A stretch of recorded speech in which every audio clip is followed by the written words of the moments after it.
राम राम दोस्तों, selection point YouTube channel पर आप सभी का स्वागत है। आज है 28 नवंबर 2025 और आज के करंट अफेयर्स में हम चर्चा करेंगे राजस्थान पत्रिका, दैनिक भास्कर और सुजस के सार संग्रह पर। ये हमारा सिलेक्शन पॉइंट यूट्यूब चैनल है। अगर वीडियो पसंद आए तो इसे सब्सक्राइब कर देना और आगे दोस्तों के साथ शेयर भी कर देना। ये करंट अफेयर्स की क्लासेज आप सभी के लिए बहुत ही महत्वपूर्ण होने वाली है। जो भी न्यूज़, जो ये पत्रिकाएं हैं, इनमें करंट की दृष्टि से महत्वपूर्ण सामग्री होती है, उनको मैंने संग्रहित किया है और फिर आपको इस वीडियो के माध्यम से आपके सामने प्रेजेंट कर रहा हूँ। इसी में से आगामी परीक्षाओं के लिए प्रश्न बनेंगे। ये जो न्यूज़ होती है ना, इन्हीं के आधार पर जो पेपर सेटर होता है वो प्रश्न बनाता है। और आगे आने वाली जो मंथली करंट अफेयर्स की पुस्तकें होती हैं उनमें भी लगभग यही न्यूज़ होती है, तो आप इन्हें अभी पढ़ लीजिए। 14-15 मिनट के आसपास की क्लास होती है, ज़्यादा कोई लंबी चौड़ी क्लास नहीं होती है। आप इनको एक बार लगाकर कोई काम करें तब भी इनको चालू करके छोड़ दें तो आपकी ये दिमाग में बैठ जाएगी। एक बार जब आप मंथली जो पढ़ोगे करंट अफेयर्स, उस समय ये आपके लिए बहुत ही फ़ायदेमंद होगी, आपके लिए रिवीजन हो जाएगा उस समय। तो ये बहुत ही महत्वपूर्ण क्लास है। ये क्लास मुकेश सर के द्वारा ली जा रही है, जो कि सेकंड ग्रेड टीचर लगे हुए हैं। चलिए स्टार्ट करते हैं। श्री राम जी भगवान की सबसे ऊंची प्रतिमा कांस्य की बनी प्रतिमा है। श्री राम जी भगवान की ये कांस्य की प्रतिमा है। ये प्रतिमा कहाँ पर बनी है? ये प्रतिमा बनी है गोवा के कनाकोना में। कहाँ पर है? गोवा के कनाकोना में। बहुत ही इंपॉर्टेंट है। प्रधानमंत्री मोदी है, वहां पर जाएंगे और 77 फीट ऊंची कांस्य प्रतिमा का अनावरण करेंगे। भगवान श्री राम जी की सबसे ऊंची प्रतिमा 77 फीट ऊंची कांस्य प्रतिमा है। कहाँ पर बनी है? गोवा के कनाकोना में बनी है और प्रधानमंत्री मोदी जी के द्वारा आज इनका अनावरण किया जाएगा। बनाया किसने है? शिल्पकार राम सुतार ने, जो कि स्टैच्यू ऑफ यूनिटी गुजरात में है। वहाँ स्टैच्यू ऑफ यूनिटी को जिन्होंने बनाया था, शिल्पकार थे राम सुतार। इन्होंने ही इन प्रतिमा का निर्माण किया। श्री राम जी की यह दुनिया की सबसे ऊंची प्रतिमा है। प्रधानमंत्री आज रहेंगे कर्नाटक और गोवा के दौरे पे। तो कहाँ पर है? गोवा के कनाकोना में 77 फीट ऊंची कांस्य प्रतिमा है। शिल्पकार है राम सुतार। अगली न्यूज़ है women's premier league. UP warriors ने 3.20 करोड़ रुपए में खरीदा है दीप्ति शर्मा को। सबसे महंगी खिलाड़ी है इस बार ऑक्शन में, सबसे महंगी है दीप्ति शर्मा 3.20 करोड़ की। और वैसे है 3.40 करोड़ की स्मृति मंदाना, जिनको पहले ऑक्शन में खरीदा था आरसीबी ने। हैप्पी कुमारी और सुमन मीणा, ये राजस्थान के प्लेयर है, इनको भी इस ऑक्शन में खरीदा गया है, हैप्पी कुमारी और सुमन मीणा। अगली न्यूज़ है सुजस बुलेटिन पे हम चर्चा करते हैं। सुजस बुलेटिन में बताया गया है, मुख्यमंत्री भजनलाल जी शर्मा ने कहा है कि राज्य सरकार सांस्कृतिक धरोहर और पर्यावरण अनुकूल पर्यटन को बढ़ावा देने के लिए क्या कर रही है? 5,000 करोड़ रुपए का Rajasthan tourism infrastructure and capacity building fund गठित किया गया है। कौन सा है? Rajasthan tourism infrastructure and capacity building fund गठित किया गया है। कितने हजार करोड़ का है? 5,000 करोड़ रुपए का है, तो इसको याद रखना है। फिर दूसरा बताया कि मुख्यमंत्री कौशल विकास कार्यक्रम के माध्यम से, कौन सा कार्यक्रम? मुख्यमंत्री कौशल विकास कार्यक्रम। मुख्यमंत्री कौशल विकास कार्यक्रम के माध्यम से 20,000 युवाओं और लोक कलाकारों को गाइड, हॉस्पिटलिटी और पारंपरिक कलाओं में प्रशिक्षण दिया जाएगा। एक तो क्या है? 5,000 करोड़ रुपए का Rajasthan tourism infrastructure and capacity building fund है। दूसरा क्या है? मुख्यमंत्री कौशल विकास कार्यक्रम। इसके माध्यम से 20,000 युवाओं और लोक कलाकारों को पारंपरिक प्रशिक्षण दिया जाएगा। मुख्यमंत्री कौशल विकास कार्यक्रम 20,000 युवाओं को प्रशिक्षण, और जो टूरिज्म से संबंधित फंड है वो है 5,000 करोड़ रुपए का। फिर अगली न्यूज़ है कि इस वर्ष अगस्त तक 15 करोड़ से अधिक देशी और करीब 12 लाख विदेशी पर्यटक आ चुके हैं राजस्थान में। इस वर्ष अगस्त तक 15 करोड़ से अधिक देशी और विदेशी 12 लाख। राज्य सरकार फिल्म पर्यटन प्रोत्साहन नीति के माध्यम से फिल्मों को प्रोत्साहित कर रही है। इसके माध्यम से 2 करोड़ रुपए तक की सब्सिडी उपलब्ध करवाई जा रही है। ये भी इंपॉर्टेंट है। ये सुजस के जो 2 पेज है ना, बहुत ही ज़्यादा इंपॉर्टेंट है ये। राजस्थान सरकार राजस्थान फिल्म पर्यटन प्रोत्साहन नीति के माध्यम से फिल्मों के निर्माण को प्रोत्साहित कर रही है 2 करोड़ रुपए की सब्सिडी के माध्यम से। उसके बाद में है उप मुख्यमंत्री कौन है? दिया कुमारी है। राजस्थान धरोहर प्राधिकरण के अध्यक्ष कौन है? ओंकार सिंह लखावत है। मुख्य सचिव कौन है? वी श्रीनिवास है। कौन है? वी श्रीनिवास मुख्य सचिव है। इनको याद रखना है, ये प्री सबमिट हुआ है, इसमें ये बातें कही गई है। शेखावटी क्षेत्र में 662 हवेलियों का संरक्षण होगा और पर्यटन को बढ़ावा मिलेगा। कितनी हवेलियों का? 662 हवेलियों का। पर्यटन की नई नीति इससे बढ़िया फायदा होगा। 1.44 लाख करोड़ रुपए के एमओयू हुए हैं और 2 लाख से अधिक रोजगार के अवसरों का सृजन होगा। Rising Rajasthan global investment summit हुआ था 2024 में, जिसमें 35 लाख करोड़ रुपए के एमओयू हुए थे। ये भी प्रश्न महत्वपूर्ण है। 7 लाख करोड़ रुपए के एमओयू की ग्राउंड ब्रेकिंग हो चुकी है। ठीक है, 7 लाख करोड़ रुपए के एमओयू धरातल पर उतर चुके हैं। इस एमओयू से 1,44,625 करोड़ रुपए के निवेश से 2 लाख से अधिक रोजगार के अवसर पैदा होंगे। तो ये पर्यटन क्षेत्र में 1.44 लाख करोड़ के एमओयू, कुल हुए थे 35 लाख करोड़ रुपए के MOU Rajasthan rising global investment summit 2024 में। फिर अगला पेज है, इसमें मुख्यमंत्री भजनलाल जी शर्मा आचार्य श्री सुंदर सागर जी महाराज की दिव्य देशना कार्यक्रम में शामिल हुए थे। ये जैन धर्म के 5 महाव्रतों ने दुनिया को महत्वपूर्ण संदेश दिया है। फिर ये अक्षय कुमार मिले हैं कहाँ से? भजनलाल जी शर्मा से मिले हैं अक्षय कुमार। जल संसाधन मंत्री कौन है? केंद्रीय जल शक्ति मंत्री कौन है? C R Patil. और राजस्थान के जल संसाधन मंत्री कौन है? सुरेश सिंह रावत। कौन है? सुरेश सिंह रावत। हरियाणा के मुख्यमंत्री नायब सिंह सैनी। तो इनके प्रयासों से यमुना जल के लिए संयुक्त टास्क फोर्स डीपीआर को अंतिम रूप दे रही है। फिर है हॉकी सबसे बड़ा वर्ल्ड कप आज से हो रहा है। जूनियर हॉकी वर्ल्ड कप का 14वां संस्करण भारत के तमिलनाडु के चेन्नई और मदुरै में खेला जाएगा। आज से शुरू हो रहा है, 28 नवंबर से और 10 दिसंबर तक होगा। यह अब तक का सबसे बड़ा वर्ल्ड कप है और इसमें 24 टीमें भाग ले रही है। कौन सी? 24 टीमें भाग ले रही है।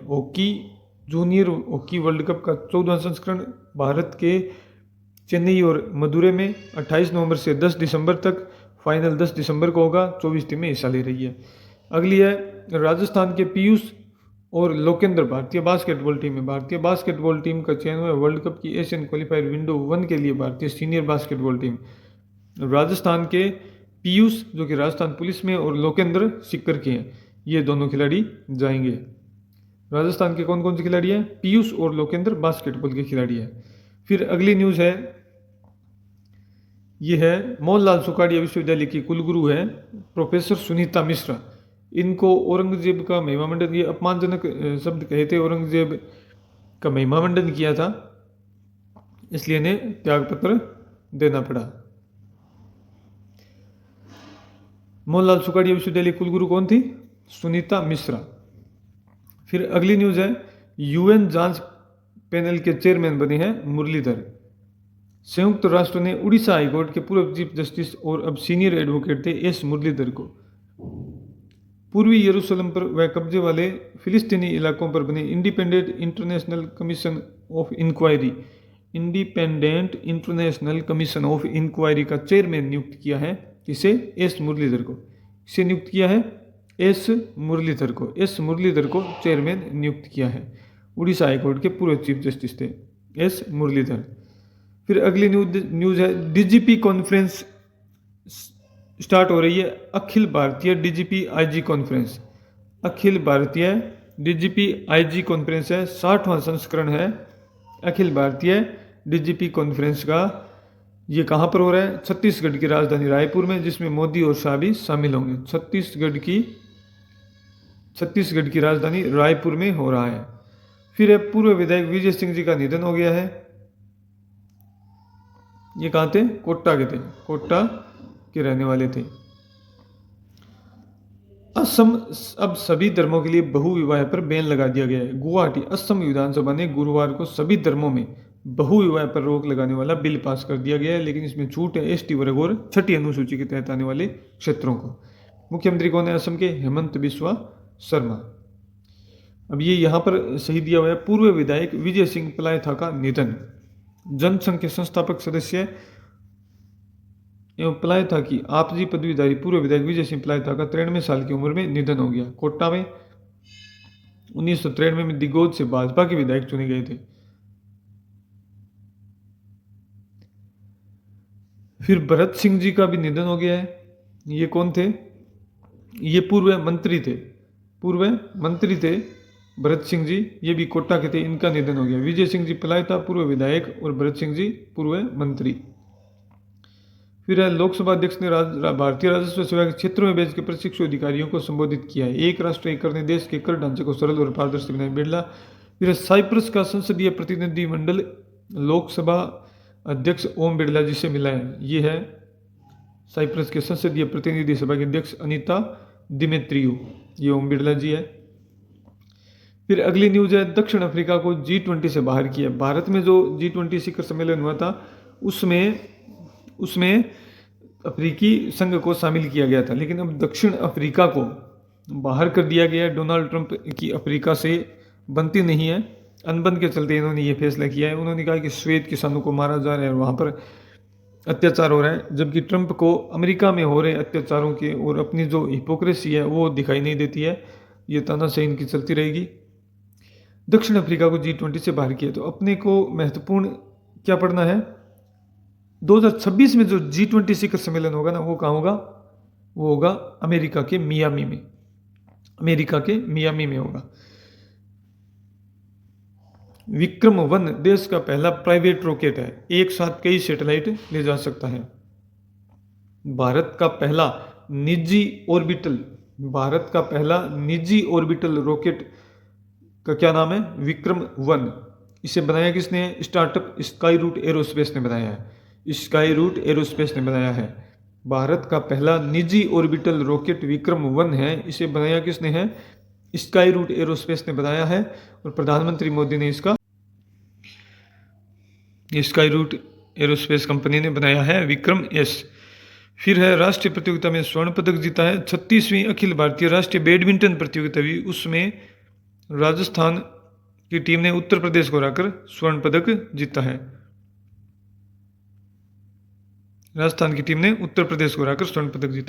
ये इंपॉर्टेंट प्रश्न है। श्रम संहिताएं लागू हुई है, नई श्रम संहिताएं लागू हुई है, जिसमें क्या बताया गया? आईटी सेक्टर के लिए निश्चित अवधि के कामगारों को स्थायी कर्मचारियों के समान लाभ, नौकरी के 1 वर्ष पूरा होने पर ग्रेच्युटी, एक कैलेंडर वर्ष में 180 दिन काम करने पर वार्षिक वेतन सहित अवकाश का प्रावधान, अनिवार्य नियुक्ति पत्र, हर माह की 7 तारीख तक वेतन का भुगतान अनिवार्य, महिलाओं को सहमति से नाइट शिफ्ट में काम करने की अनुमति, घर से काम करने का प्रावधान, क्रेच सुविधा, निःशुल्क वार्षिक स्वास्थ्य जांच और त्वरित शिकायत निवारण सुनिश्चित किया गया। तो ये नई श्रम संहिताएं लागू हुई है, इसके बारे में बताया गया है। फिर है खेलो इंडिया यूनिवर्सिटी गेम्स 2025, 5वां खेलो इंडिया यूनिवर्सिटी गेम्स है। ये राजस्थान में हो रहा है। स्विमिंग में भव्या ने 7वां गोल्ड मेडल जीता है। और राजस्थान विश्वविद्यालय ने 2 कांस्य पदक जीते हैं। जैन विश्वविद्यालय कर्नाटक है, वो पहले स्थान पर चल रहा है।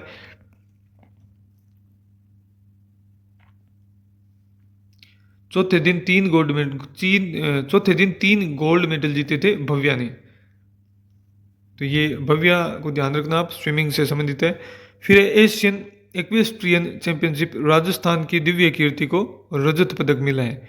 ये प्रतियोगिता कहाँ हो रही है? थाईलैंड के पटाया में हो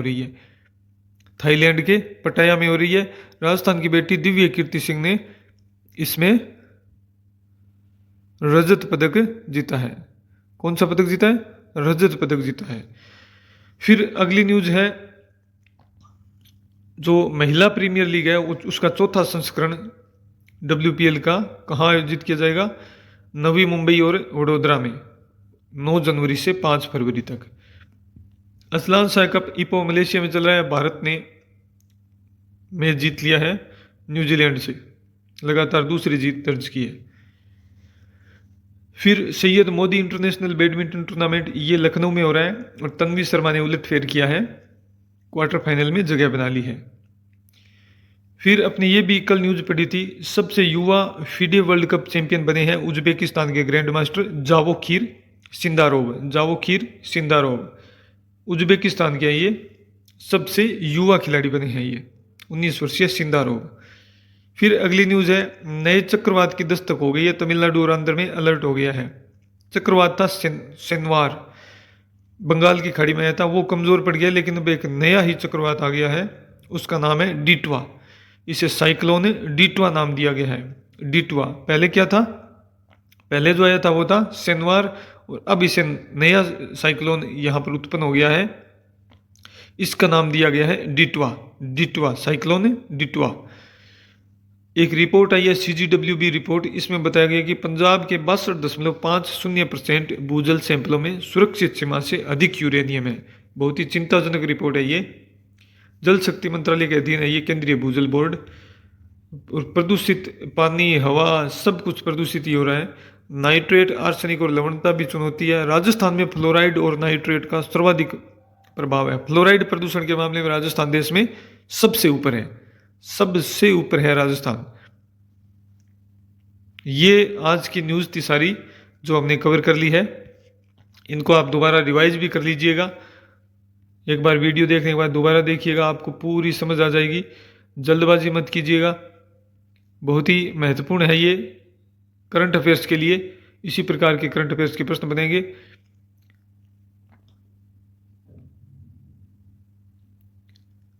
ये हमारा यूट्यूब चैनल है सिलेक्शन पॉइंट, इसे आप सब्सक्राइब कर लेना और शेयर कर लेना। अगले वीडियो में हम कल मिलेंगे। धन्यवाद।